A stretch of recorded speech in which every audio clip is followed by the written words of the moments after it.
হরিওম জয়গুরু।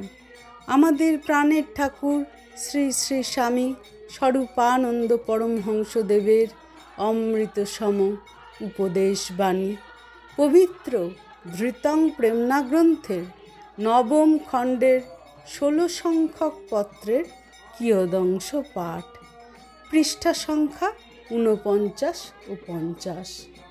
হরিওম মহানামের কীর্তনের দ্বারা সকলের মনকে ঈশ্বর পরায়ণ রাখো। অখণ্ড সংহিতা পাঠ করিয়া প্রত্যেককে বারংবার শোনাও এবং প্রত্যেকের প্রাণে স্থায়ী আধ্যাত্মিক উন্মাদনা ও ধর্মলাভের শাশ্বত আগ্রহ সৃষ্টি করো। বেশি চাষে জমি কখনো নষ্ট হয় না। অল্প চাষের জমিতেই ফসল কম ওঠে। অখণ্ড সংহিতার সীতা, এক্ষেত্রে সীতা হলো লাঙ্গলের ফলা।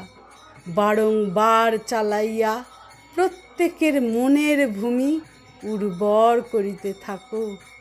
তুমি একটি রমণী মাত্র, কিন্তু রমণী যে কত শক্তি ধরে তাহার পরিচয় তুমি তোমার একাগ্রতা, নিষ্ঠা এবং সংগঠন প্রতিভার মধ্য দিয়া দাও।